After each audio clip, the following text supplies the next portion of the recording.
सबसे पहला कौन सा है? हाथ धोना। दूसरा कौन सा है? पूरे हाथ धोना। तीसरा कौन सा है? चौथा मसा करना। और चौथा? Very good. अब देखना है हमने कि प्रैक्टिकल शुरू, ठीक है, हम अमली तौर पर वुजू कैसे कर सकते हैं।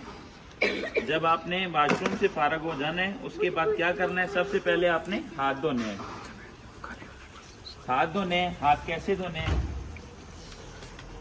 साबुन से अच्छी तरह आपने 3 मरतबा हाथ धोने हैं, ठीक है। अगर ऐसी जगह पर खड़े हैं जहाँ पर कुछ नहीं पढ़ सकते तो वहाँ पर ना पढ़ें। अगर साफ जगह है तो वहाँ पर 3 कलमे जो पहले है ना, जो आपको आते हैं, वो आपने पढ़ने हैं। जब कर लें उसके बाद क्या है? सबसे पहले आपने कुली करनी है। कुली कितनी बार करनी है? ऐसे अगर दांतों में कुछ फंसा हो तो वो निकल आता है, ये उंगली से ऐसा 3 मरतबा। हाँ, जो ही आप पानी डालेंगे तो उसके साथ उंगली जो है वो भी दांतों पर और मुंह के अंदर फेरनी है, ठीक है। फिर दूसरी बार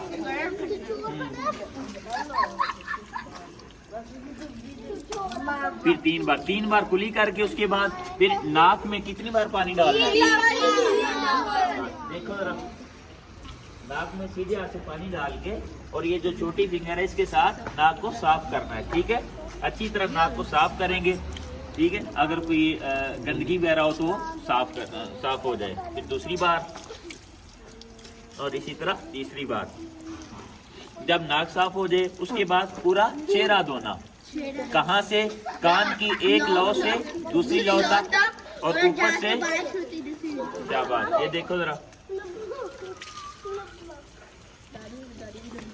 ये सारा ठीक है। ये ऊपर ये फोरहेड जो पेशानी है यहाँ से लेकर बिल्कुल एंड और कान की एक लौ से 1 मरतबा हो गया। फिर दूसरी बात, आपने इस चीज का ख्याल रखना है कि कोई भी जगह आपकी खुश्क नहीं होनी चाहिए, सारी धो लें, आप तर कर लें, ठीक है। 2 बार हो गया। अब तीसरी बार। समझ आ गई है? चेहरा धोना ये वुजू का क्या है? पहला फर्ज है, पहला फर्ज है। अब दूसरा क्या है?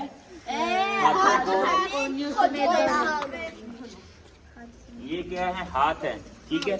इनको कहाँ तक धोना है? ये देखो टोटल, ये देखो ये कोनी भी तार हो गई है ना, गीली हो गई है। इसको अच्छी तरह आपने देख लेना है कि कोई हिस्सा वो खुश्क नहीं होना चाहिए। इधर देखो बेटा, हेलो, ये फिर दूसरा बाजू भी धो लें आप, ठीक है, अच्छी तरह। और वुजू के बाद बाज होते हैं लोग वो ऐसे ऐसे करते रहते हैं, ऐसे ऐसे, ठीक है। ऐसे नहीं करना, इस तरह पानी का ज़िया होता है। अगर पहली दफे ही आपने अच्छी तरह बाजू धो लिया है, ठीक है, तो उसके बाद ऐसे करने की जरूरत नहीं है। कितने हमारे फर्ज हो गए? 2 हो गए। अब तीसरा है चौथाई सर का मसा करना। एक होता है धोना और एक होता है मसा करना। हमने बाजू का मसा किया है, बाजू को क्या किया है? धोया है। लेकिन सर को हमने धोना नहीं, क्या करना है? ऐसे आप अपने हाथों को तर करेंगे, हाथों को तर करके यूं कर लेना है, इस तरह का स्टाइल बनाना है, ठीक है। अब ये 3 उंगलियां जो हैं, 3 उंगलियां ये यूं सर के ऊपर फेरनी है, ठीक है। अब ये 3 इस्तेमाल हो गई हैं, ठीक है। अब ये जो एक फिंगर है इसको कानों के अंदर यूं घुमाना है और उसके बाद कौन सी रह जाएगा? ये थंब, अंगूठा, इसको पीछे बैक से। और ये चूंकि हमारी ये बैक साइड ये भी यूज होने वाली है, इसको आप बैक साइड पर घुमा लें। तो कितने फर्ज हो गए? 3। आखिरी कौन सा है? शाबाश। टखना किसे कहते हैं?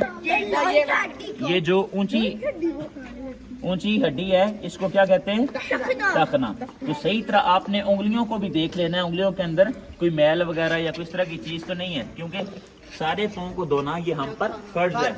आप ये छोटी फिंगर जो है इसको इनके अंदर घुमा लें, ठीक है, ताकि अगर कोई चीज है तो वो निकल जाए अच्छी तरह। और सारा पाँव जो है वो अच्छे तरीके से आपने धो लेना है। इस तरह राइट हैंड धो के उसके बाद आपने जो लेफ्ट है उसको भी धो लें। समझ आ रही है ना? अभी किसी बच्चे का क्वेश्चन सवाल, तो ये हमारे कितने फर्ज मुकम्मल हो गए? चलो शाबाश। और इनसे अच्छा पूछ लें कि अगर किसी का कोई क्वेश्चन वगैरह सवाल वगैरह है, ये सबको समझ आ गई है? अच्छा, वुजू के बाद बेटा दूसरा कलमा पढ़ना सुनना था, ठीक है? और उसके बाद बात सुनो।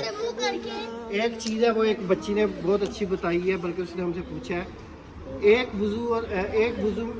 एक आज़ाद धोने में और दूसरे धोने में इतना फ़र्क नहीं होना चाहिए कि पहला खुश्क हो जाए।